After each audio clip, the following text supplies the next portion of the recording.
Hello বন্ধুরা, good morning. তোমরা সবাই কেমন আছো? তো আশা করি ভীষণ ভালো আছো। কুচবিহার জেলার পম্পা বর্মের ছোট্ট একটি ব্লগ দেখো। সকাল সকাল মেয়ের টিফিন দিয়ে ভিডিওটা শুরু করলাম। মেয়ে স্কুলে নিয়ে যাবে, আজকে ম্যাগি নিয়ে যাবে। ওদিকে ভাত বসিয়ে দিয়েছি। মেয়ে বলছে আজকে ভাত খাবে না। তো আমি বললাম যে ভাত খাবি না তাহলে রান্না করলাম কেন। তবে একটু মেয়েকে এসে ম্যাগি বানিয়ে দিলাম, একটু ম্যাগি খা, তারপরে একটু ভাত খাবে এখন। তো মেয়ে ভীষণ খুশি হয়েছে। ম্যাগি আজকে অনেক দিন পর আজকে রান্না করে দিলাম। আর এদিকে মেয়েকে স্কুলে দিয়ে এসে এই যে বৌদির বাড়িতে আসলাম। সবাইকে কচুলতা দেওয়া হয়েছে, তা বৌদিকে কচুলতা দেয়নি। বৌদি ভীষণ ভালোবাসে কচুলতা, তা নিয়ে আসছে। তাই বৌদিকে বললাম আসো বৌদি, বসে আছি, টাইম পাস হচ্ছে না, আসো দুজনে মিলে কচুলতা কাটি। তা দুজনে মিলে গল্প করছে আর কচুলতা কাটছে। আর এদিকে সময় হয়ে গেছে যে ভাস্তিকে আনার জন্য, 12টা বাজতে চললো। আর এদিকে আমাদের তো গল্প শেষও হচ্ছে না। যাই হোক, এই কচুলতি বা বলো মোচা বলো, মানে সাথী হয়ে কাটলে ভালো লাগে, তাই না? একা একা ভালো লাগে না। আর এই তো, আর এদিকে বলছে যে কচুগুলো আমার হাতে ধরছে। আমি কই আবার হাতে ধরলো? বৌদি বারবার খালি মোবাইলটা না ঘড়ির দিকে তাকাচ্ছে, আমার তো হাতে ধরেনি। তো বৌদি বলছে হাতে ধরছে। তো যাই হোক, তো দুজনে মিলে এই যে অনেক গল্প সল্প করলাম। এদিকে শুনলাম যে পাড়ার মধ্যে চোর ঢুকেছে।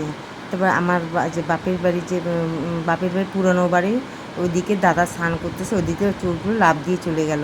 তো অনেকক্ষণ থেকে সবাই লক্ষ্য করছে কিন্তু বুঝতে পারছে না। হুদাও তো কাউকে চোর বলে তো ধরা যায় না, তাই না বলো? তাই এদিকে সবাই বাইরে মানে গল্প করছি। তারপর পাশের বাড়িতে মানে জানলা ভেঙে যে চোরটা মানে ঢুকছে, চোর করতে পারেনি, মানে চেষ্টা করছে ঢোকানোর জন্য। এইদিকে আমরা এই যে গল্প সল্প করছি। তারপরে আমাদের বাথরুমের ওইদিকে যে কচুর একটা বাগান আছে, মানে জঙ্গল, ওই দিক দিয়ে চোরটা লাফিয়ে চলে গেল। চোরটা মানে কী আর বলবো, বাচ্চা ছেলে, কি মানে কী আর বলবো, দেখেও আবার কষ্ট লাগে। তোমরা নিজের চোখে দেখে নাও, আমি তো কোনোদিনও দেখিনি। তো বন্ধুরা দেখো, ওই যে খুঁটির মধ্যে সাদা একটা সুতো দিয়ে চোরটাকে বেঁধে রাখছে। কী আর বলবো, একদম বাচ্চা ছেলে ওগুলো, কী একটু অভাবে হয়তো করতেছে চোর। আজকে ভালো একটা পরিবারে জন্ম নিলে বা বাবা মা ভালো থাকলে এইরকম করতো না। ওই দেখো চোরটা।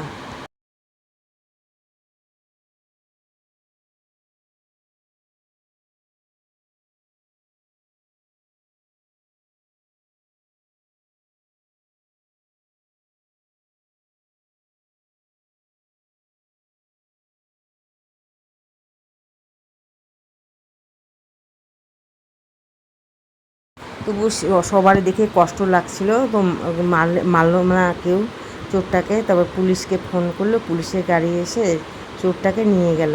তবু সবারই একটু কষ্ট হচ্ছিল, গ্রামে যদি করতো একটা বেদম মার খেত। তবু সবারই একটু মায়া হলো, বাচ্চা ছেলে বলে ছেড়ে দিল। আর কি আর করা যাবে, দিন দুপুরে চোর কিন্তু বাপরে বাবা, সবাই এখন ভয়ে একটা আতঙ্ক হয়ে গেছে। এখন তো গরমের দিন, দুপুরবেলা সবাই মানে ঘরে ঘরে থাকে, এই সুযোগে মানে চোর হয়। আমাদের বাপের বাড়ি এই যে এলাকায় মানে দুপুরে দুপুরে মানে চোর হয়। এই যে কারো বাইক চোর হয়, কারো মানে সোনা দানা একটা গোদরেজ থেকে খুলে নিয়ে যায়নি, মানে ডাকবে, নেশার মতো একটা কী একটা দিবে, তারপরে মানে ব্যাস ঘরের থেকে চোর চোর করে নিয়ে যায় দিন দুপুরে। আর এই যে এই ভাইটা চোরটাকে ধরছে, যে হচ্ছে আমাদের পাশের বাড়ির একটা রাজীব ভাই, এই চোরটাকে ধরছে, অনেক দূরে গিয়ে চোরটাকে ধরছে। তাই কিন্তু চোর দেখা কমপ্লিট হয়ে গেল। মেয়ের ছুটির সময় হয়ে গেছে, তো মেয়েকে এখন নিতে যাচ্ছি।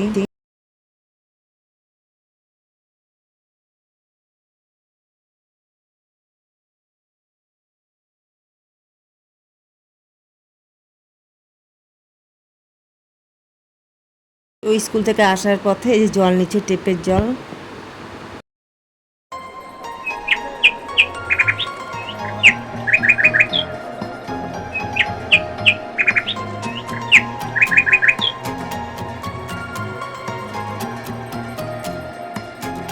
তো জল নিয়ে যে যাচ্ছি, কি সুন্দর মেঘলা মেঘলা আকাশ, হাওয়া, এত সুন্দর পরিবেশটা ভালো লাগতেছে। একটু মানে হাঁটতেও শান্তি লাগতেছে। এই যে আসার পথে বৃষ্টি, দৌড়ে দৌড়ে আসছি, দরজা খুলতে গিয়ে পড়ে গিয়ে হাতটা কেটে গেল।